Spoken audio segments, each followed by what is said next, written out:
Paul, it is time. Time? For what?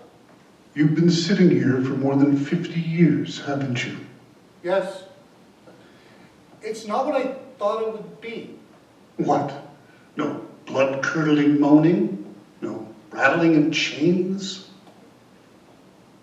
Have you been watching? There's nothing else to do. We think you've deserved a privilege. A drink? Rye, please? Sorry, we don't have that here. At least a smoke. We don't have those either. We've decided to give you the chance you wanted so many years ago. What chance? You wanted to address the House of Commons. How is that even possible? Think of where you are. Possible is what we choose it to be. After all this time? No, again. There's a men's room I could permanently reassign you to instead. No, please, no. All right. I wouldn't know what to say. You had a speech ready. It was in your pocket, remember? It's still there.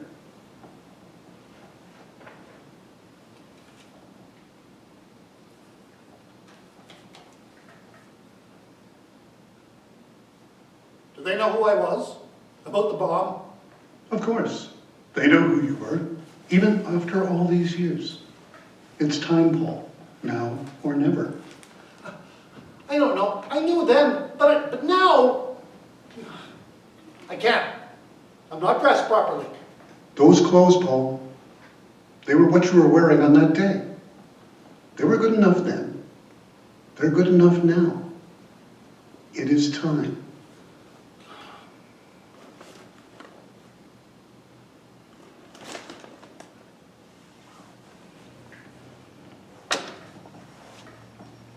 Hello?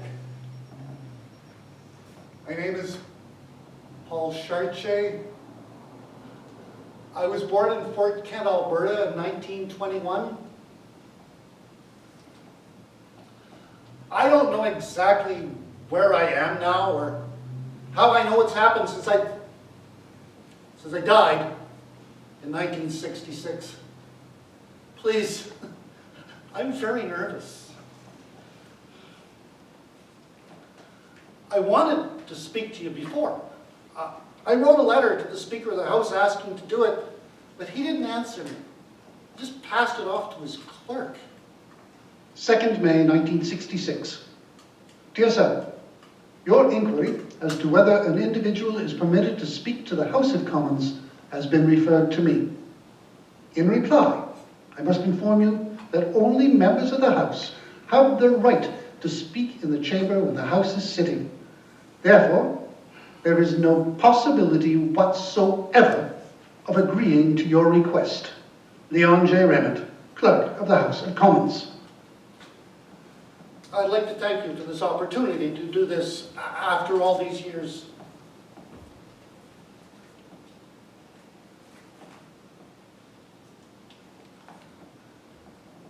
I have this speech.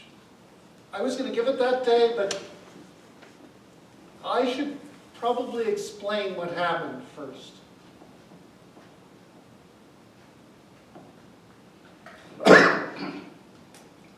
I spent a year getting ready to do this, and I didn't get the chance. I was angry. After all the things you'd done, the corruption and the not looking after regular people, and I had no way to tell you. You probably wouldn't have listened anyway. You don't listen to people like me. You make your $18,000 a year. Do you ever think of the working man? No. You don't even care about the people you represent. You only care about what the party wants. You don't care for working men. All you want to do is stay in power. You don't know how close you came. And it almost didn't even happen. See, I couldn't sit in the main gallery that day because it was full. They won't let you just stand in there. I almost almost had to change my mind. But the commissioner let me sit in the ladies' gallery. They did that when the main gallery was crowded. And it was better. I could look down in the center of the floor easy. And right down there were Lester Pearson and John Diefenbaker. And they were the two main people I wanted to kill. Although I really wanted to exterminate as many of you as possible. You probably want to know what drove me to do it. Nothing I tried to do to get ahead worked. And it wasn't something I did. It was years of people who wanted me to fail.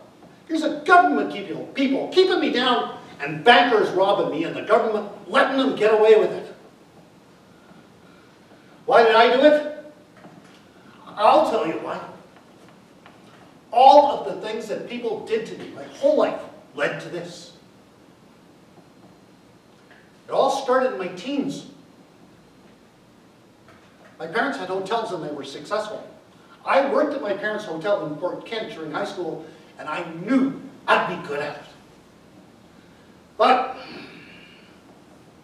I was tired of school, rules, and working for my father.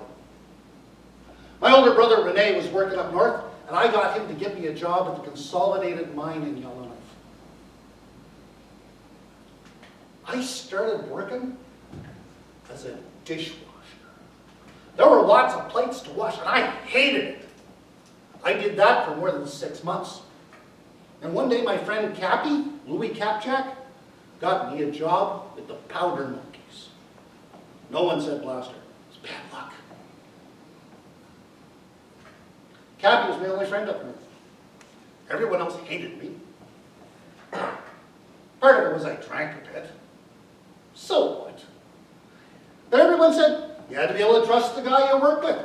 Well, I saved a miner's life down there one day, and they still avoided me like the plague. Everyone but Cappy. He got me out of dishwasher. Hey, Paul.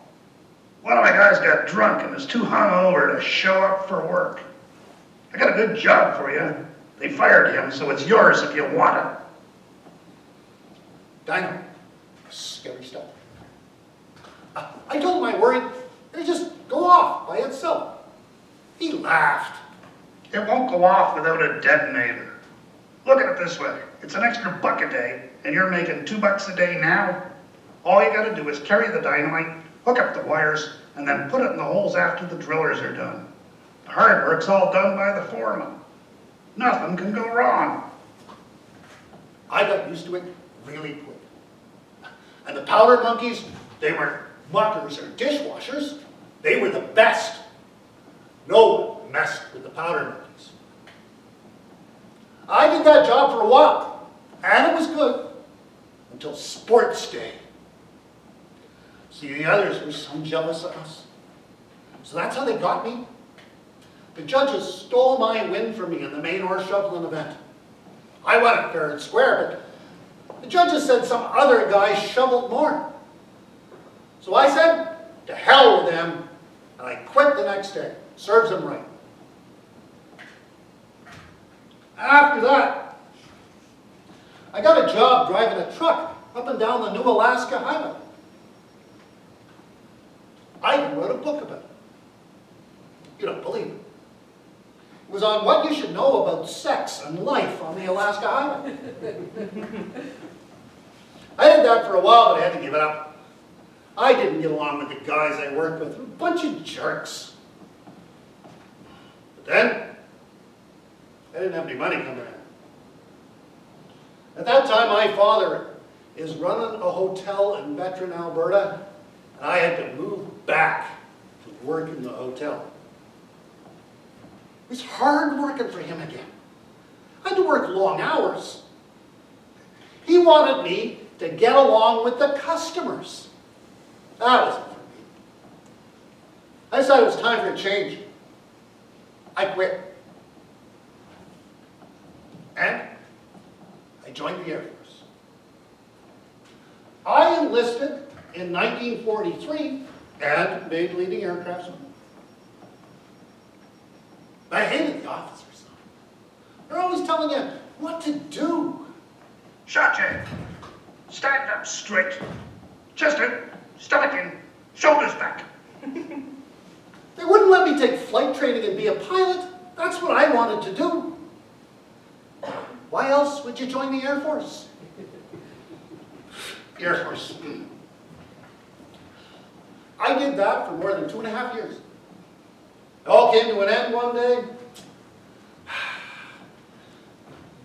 An officer gave me an order, and I was just tired of it.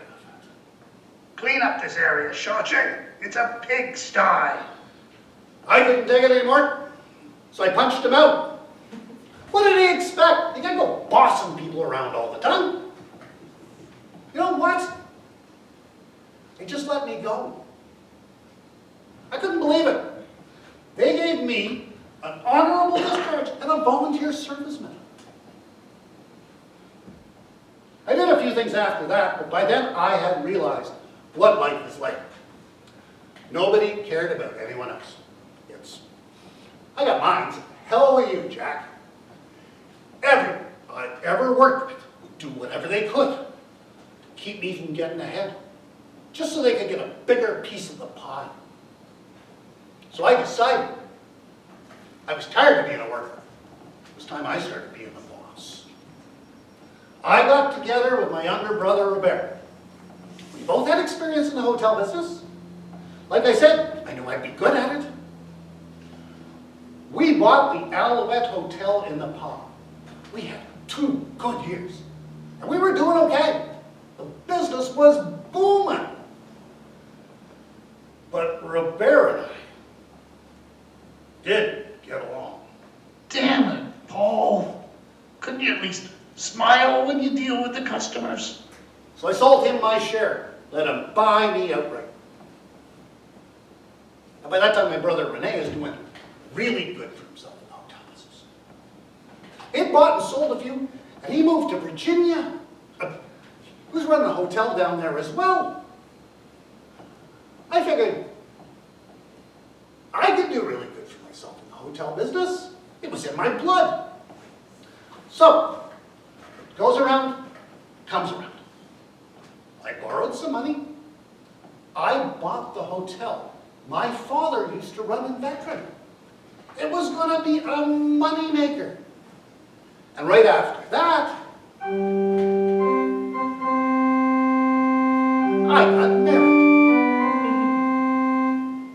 I met Ruth Dinsmore in Chauvin, Alberta, and we were married in 1951. Things were looking good. It shouldn't have been hard to make a go of the hotel. It's the only hotel and bar in town. But the people in Veteran, they'd go to the bar and they'd be loud. I tell them, keep it down for Christ's sake. Night after night, the place was full. There were lots of regulars. They'd be drinking and raising hell and playing the jukebox. Couldn't they enjoy themselves without all that noise? But one night, I warned them twice. Did they listen to me? So I went downstairs to the main breaker and shut off the power. It was chaos. People were running around trying to get out in the dark. Glasses got broke, chairs knocked over. They were tripping over everything in the dark, including themselves. It took 10 minutes before everyone got out of the hotel. They deserted. I was the owner. I wasn't putting up with any bullshit. They thought they didn't have to listen to me, the owner. I had to cut off people in the bar all the time. They'd be laughing and too loud. One guy left his noisy tractor running out in front of the hotel when he went in to get a beer. The second time I shut off the power, they took the hint. They went to the bar in the next town and they didn't come back.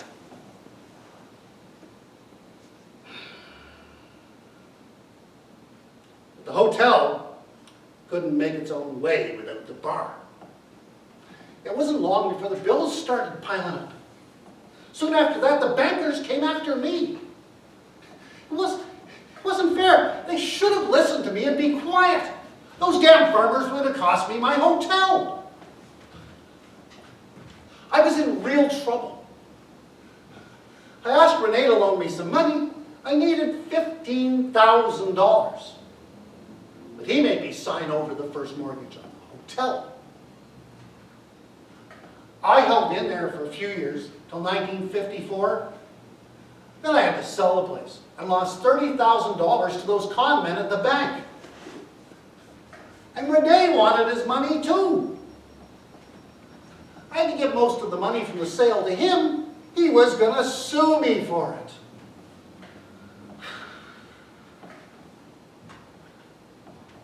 We moved to Edmonton after the Veteran Hotel.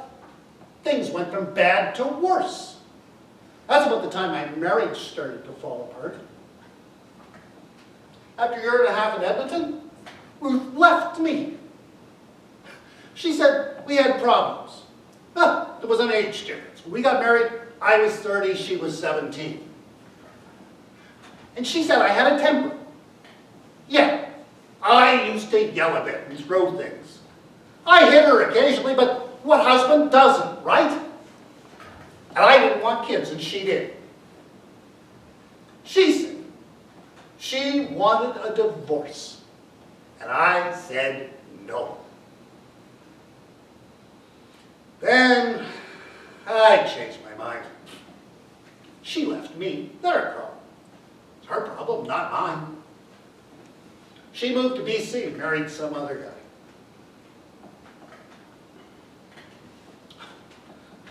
Bit after Ruth left, I bought a dry cleaning plant in Bonnyville, but it went under after a few months. Bankers, again. Then I got a job driving a truck for a construction company. Lots of hours, great pay. I knew what I was going to do to be successful. This was a pretty good business. So, I bought a truck, started my own company, haul and grab. But as soon as you start getting ahead, the government stomps you down. Like, I was working one morning, and a cop stopped me. He said my truck was overloaded. So I fixed the problem. I dumped my load on his police car. He charged me, and I pay a fine for it.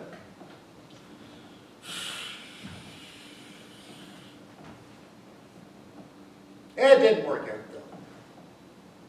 The business was expensive to start up.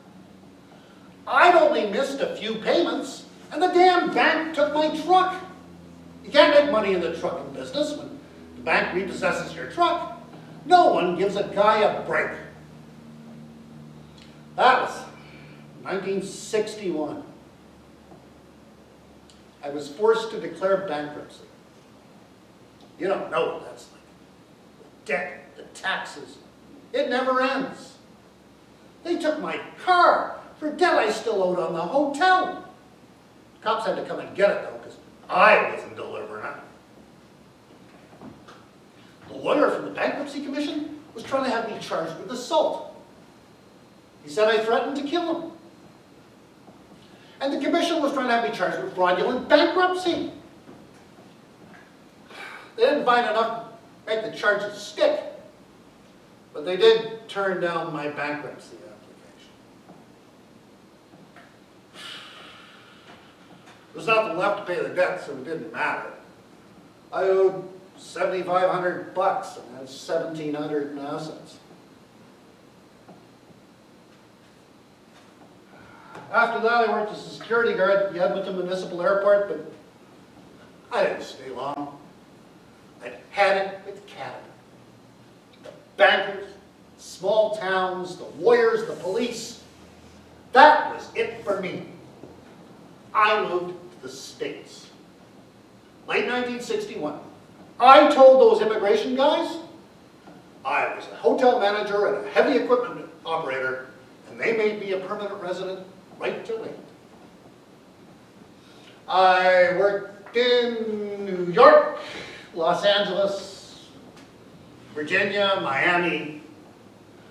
I worked as a security guard. I had gas stations in Miami and New York. I didn't have much luck though. No one wants to give a guy a chance. If you don't do it their way, they throw you out the door. For instance, I was working as a security guard at a hotel in New York. My job was to sit in the back hallway, make sure nobody snuck out the back without paying. There was a bell on the inner door that went off when the door opened as a warning. Sometimes I'd take a piece of paper and stuff it between the bell and ringer so it wouldn't disturb me when I was having a nap. One day the manager sees this and he starts yelling. So I called him a son of a bitch. The son of a bitch fired me. I held in there for about 4 years. It was no better than Canada. No one cared about anyone else. And the government only wanted to keep the little guy down so they get more money and more power for themselves. By late 1965, I'd had it and headed north. Even my car stabbed me in the back. It gave up in Buffalo. Some guy had to give me a lift to the customs shack. And I had to walk across the bridge into Canada. That was it. I ended up in Toronto. I had no job, no car, and not a lot of money. And to top it off, I was having these awful headaches. I went to the doctor, didn't help. He said there was nothing physically wrong with me. He sent me to see some other guy at the psychiatric hospital. That guy told me I had chronic anxiety and psychopathic tendencies. He tried to give me some valley something. I didn't bother with pills. Waste of money. The booze worked better anyway. Everything had fallen apart. I had to tell you what life was like for working people. Why, everything I tried to achieve in my life failed. I'd known for ages I had to do something. I wrote my letter to the speaker, but that was refused. That was the last straw. So I paid a visit to Ottawa just to check this place out. When I'm standing out front, looking the place over, this guy comes over and strikes up a conversation out of nowhere. I asked him, how do you make an appointment to see the MPs when they're speaking? He said, you go in and walk up to the visitors gallery. If you don't know where it is, just ask. I said, don't you need permission from security? He told me there really weren't any security guards, just commissionaires. And then he said, as a joke, you could probably go in, stand up in the gallery, and throw a bomb onto the floor below. It was like a light went on. I knew what I had to do to make you see. I went back to Toronto to plan it. First I had to figure out how to do it. They don't teach you how to make a bomb in school, you know. I knew the basics from working at the mine, but this was going to be completely different. I could see a bunch of problems at first, and the biggest one was, where was I going to get the explosives? I didn't want to ask around in Toronto or Ottawa in case someone got suspicious. So I went to Newmarket, to a hardware store. I made up this great story. I was going prospecting up north in the summer, telling my name was Henderson, like the old Yukon prospector. I needed the dynamite for blowing up stumps, things like that. I asked the woman on the counter for 10 sticks of dynamite, 6 feet of fuse, and 6 plastic caps. At first, I was worried she was going to see through my story and call the cops. But she seemed to think I'd need more. Sold it to me. No questions asked other than how much do you want? I thought this would be my biggest problem. There was nothing to it. I bought dynamite, detonators, and caps. Put it in an old suitcase and caught the bus back to Toronto. No ID, no permit, nothing. And it was pretty cheap, too. It cost me $4.10. Just think. All your money, all your power in your big stone building. What would it take to bring you down? About $4. Next thing I had to figure out was how big to make the bomb. It had to be small enough in the right shape to smuggle into the building, but still big enough to do the job. So I bought a length of copper pipe. I managed to stuff a detonator and the explosive from 6 of the sticks into it, about 2 pounds. That'd have to make 2. I used newspapers wadding to close off the end of the pipe, and I hid the other sticks and detonators in the closet so the landlady wouldn't find it when she was cleaning. Pretty easy so far. But the next problem turned out to be the hardest. How long do I make the fuse? See, I couldn't just pull the bomb out in the gallery and throw it. Someone might see and stop me. I'd have to light it somewhere else, smuggle it back in, and then throw it. I figured I'd go to the bathroom, light it in the stall, and then go back. But I wouldn't know how long to make the fuse until I actually got there. I could make it really long. That way there I know I have more than enough time to get back. But if it burned for too long, one of the MPs might recognize it and step on the fuse and put it out. It had to be long enough to go back, throw it, and a few seconds more at most. That's when I got my big idea. I'd cut 3 fuses, short, medium, and long. I'd go to the bathroom, find out how much time I needed. I'd just choose the best length of fuse from the ones I brought. So I started to work out some burn times for fuse lengths on an old piece of cardboard. I thought I got it right. I'd never worked at fuse lengths before. That was the foreman's job. For example, at a burn rate of 60 seconds a foot, that's what the clerk told me, a 3-inch fuse would give me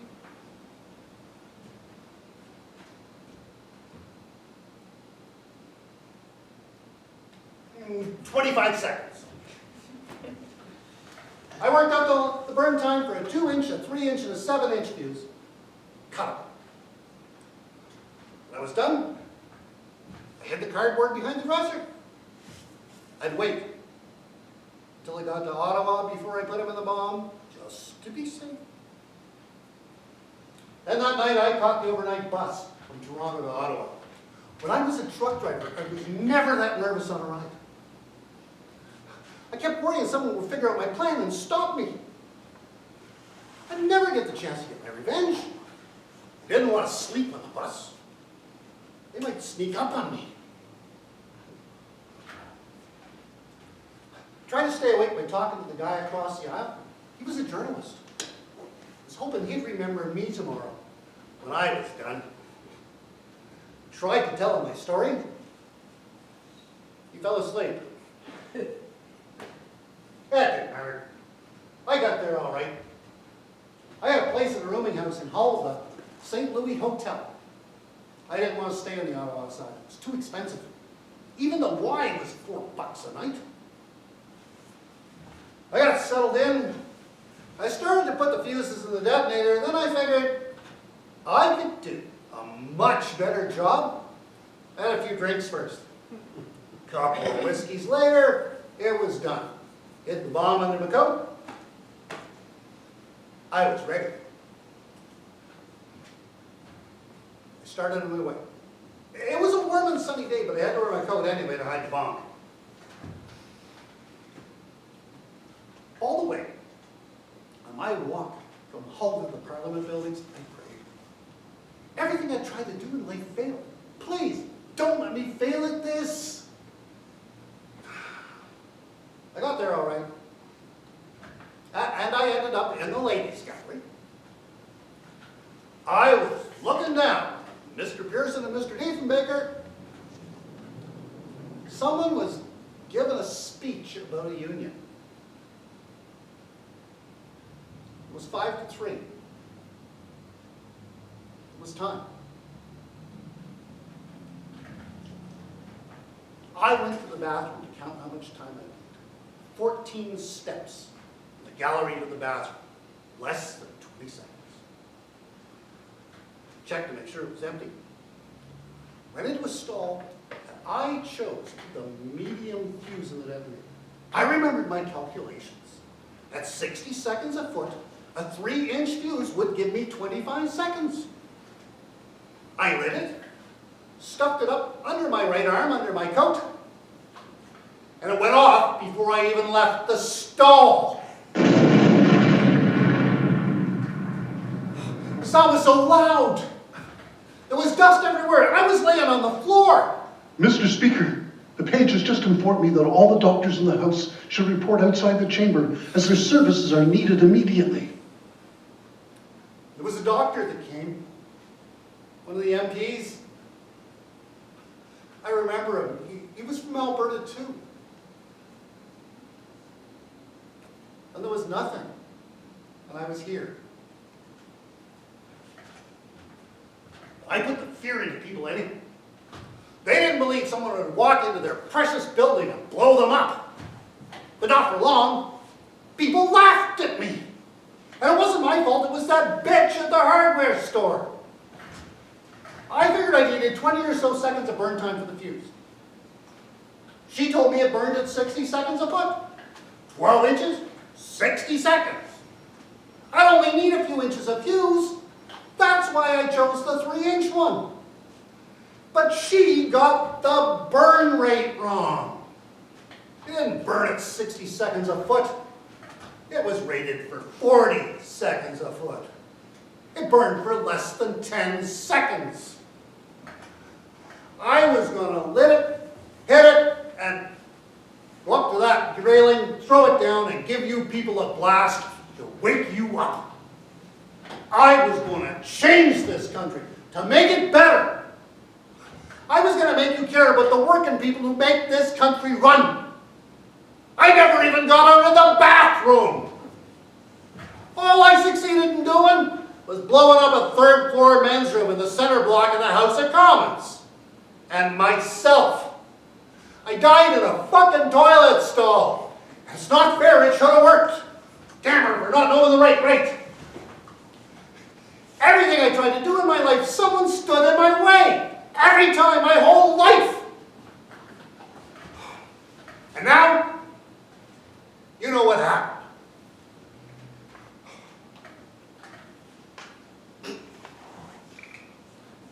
People today are still surprised it almost worked. Of course it would have worked. How was anyone going to know what I was going to do? I never told anyone my plan. No one knows what you're planning to do. No one can stop you. You have no way of defending yourself against people like me.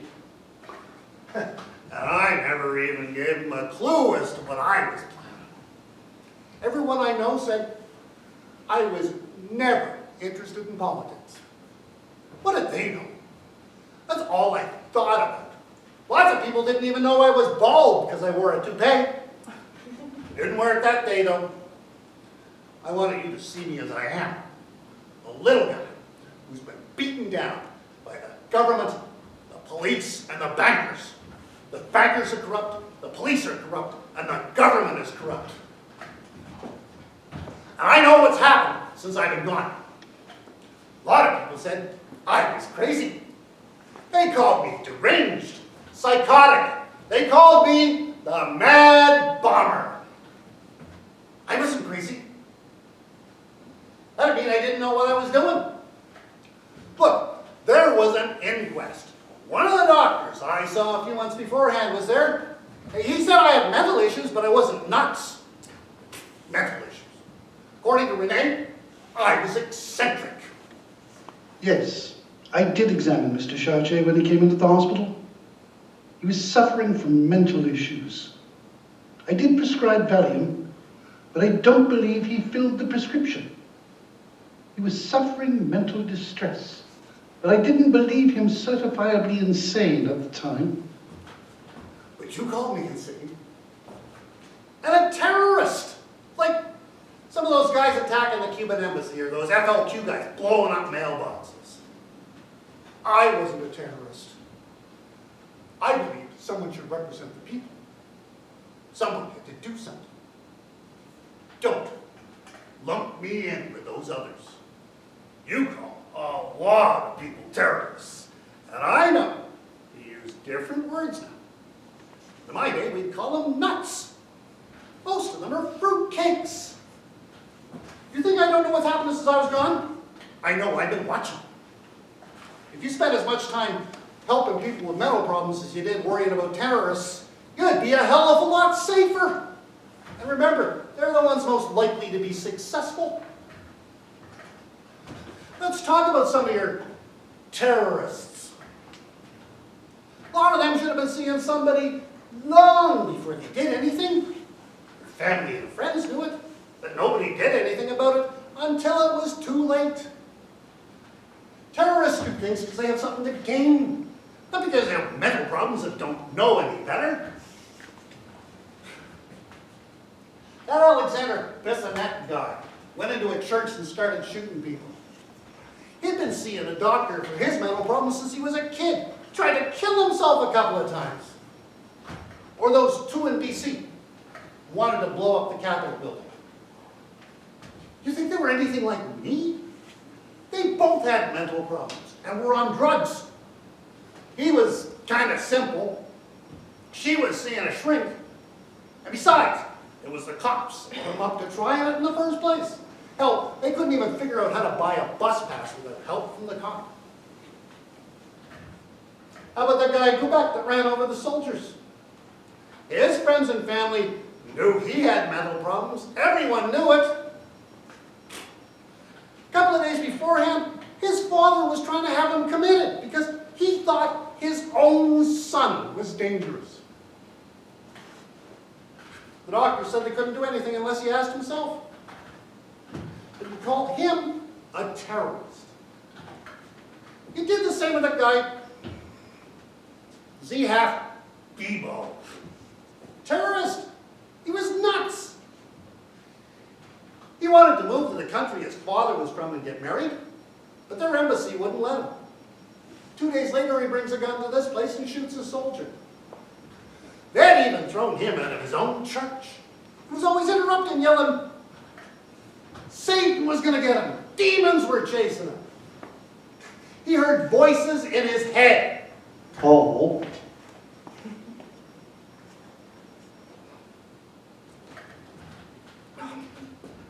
Look, I know I don't have much more time. My speech was called When I Am President of Canada. And I don't have time to go through all of it. But here are some of the things I was going to tell you more than 50 years ago. First, there is so much corruption in government. More than you know. Probably more than most of the members of Parliament know about. But it's there. Where there is big money, there is big corruption. Saw that in the trucking business. And Mr. Diefenbaker and Mr. Pearson are like a couple of kids. Jealous of each other as to who's going to get the bigger share of money and scandal. They feed their dogs better than they look after us. And this daily stream of propaganda is tearing the country apart from coast to coast. And the police are powerless to do anything about it. So we should use the army. Because every day all you hear from Parliament is high government ministers sleeping with foreign whores. And who knows what effect this has on families. Time after time, I did everything to become prosperous and keep Ruth happy. But nothing worked. Not the hotel, not the trucking business, nothing. Because every time I turned around, some government guy was there laying down obstacles. Anything and everything to keep the working man down. I blamed Parliament for divorces, and separations, and suicides. And a lot of people were in jail, not able to earn a living. We should pull together. What we need is a leader, not 20 of them going off in separate directions. I'm sure we can find one and replace them every 4 years like the Americans do. We should become more human and give people a living wage, so they don't have to worry about where they're going to get their next meal or where they're going to sleep. There are a million things we can do to make this a better world. Give education to those who need it. But above everything, give our doctors and nurses the best of everything, because a healthy country is one of the finest features of life. Let us take stock of ourselves. Right now, not tomorrow. Keep a little for ourselves and give the working man and older people the chance to survive. But the politicians penalize us with low wages and high taxes, just to line their own pockets and their friends. You must bring it to an end now, Paul. That's what I did what I had to do. This country screamed for redemption. But first, I had to tell you what I was doing and why. I had to show the way. I was going to wipe out those selfish people and become President of Canada. There was an alderman from Toronto, June Marks. She cared about the working man. I was going to make her my vice president. If I'd been successful, everyone would know my name. There's more, but I've run out of time. That's what I came to say. What will you do? Will you learn from history? After everything I did and said, people still complain about you? Will you change? I was prepared to die that day, you know? If something happened, I was ready. Just so you would wake up and learn. What did I accomplish? Nothing. Even so, I wouldn't change what I did. Even now. My only regret is that I didn't use a longer fuse. No, damn it, there's no one here. It's 4 a.m. Of course there's no one here. You tricked me. You said I could have my chance. You asked to speak to the house. Look around you. Isn't this what you wanted? No! There's no one to hear it. Perhaps you should have done a better job of explaining what you wanted to do.